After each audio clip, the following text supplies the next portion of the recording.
ሰላም ለእናንተ ይሁን የተወደዳችሁ የዩቱብ ቤተሰቦች በያላችሁበት ሰላማችሁ ይብዛ። ዛሬም አዳዲስ ወደ ቤሩት ለምትመጡ ልጆች አረብኛ ልንገራችሁ። የተወሰነ አረብኛ የቤት እቃዎችን ልንገራችሁ።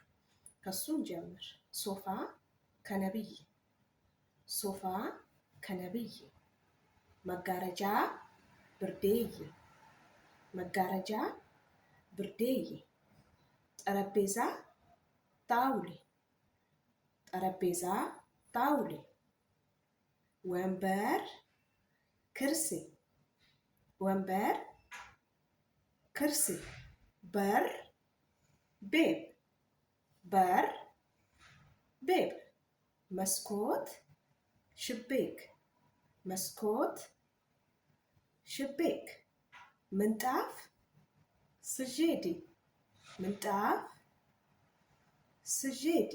በባለፈው ቪዲዮ ላይ ማለት ነው በጣም ቾክለሽ ነው የምትናገረው የሚል አስተያየት ስለተሰጠኝ በደንብ እንዲገባችሁ ብዬ ነው እየደጋገምኩት ያለሁት ማለት ነው። እና ሀሳብ አስተያየታችሁን ኮመንት ላይ አስቀምጡልኝ። ቪዲዮ ደግሞ በጣም እያሳጠርኩኝ ነው፣ ቢሆንም ግን እየጨማመርኩኝ ለእናንተ ነግራችኋለሁ። በትዕግስት ቪዲዮዬን እስከ መጨረሻ ድረስ ተመልከቱኝ ማለት ነው።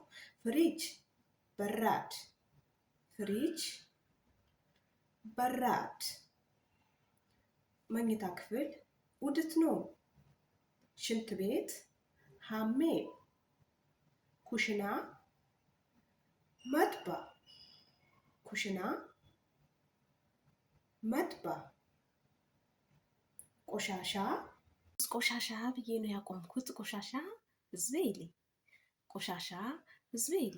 መጥተውብኝ ነው ሰዎች። ያው ሰው ቤት ስትሰሩ ድብቆሽ እየተጫወታችሁ ነው ማለት ነው። ከኩሽና ወደ ትንሹ ክፍሌ ገብቻለሁ። የኔ ፊት ነው የሚያክለው ክፍሌን ብታዩት ማለት ነው። ለማመን ይከብዳል። ቢሆንም ግን ለመፍጨርጨር እታገላለሁ። የእናንተ ድጋፍ አይለኝ። ላይክ ሰብስክራይብ አድርጉ፣ አስተያየታችሁን ጻፉ። እርስ በርሳችን እንደጋገፍ። የምንፈልግበትን ቦታ ለመድረስ እላችኋለሁ። ወዳችኋለሁ። ሰላም ሁኑ።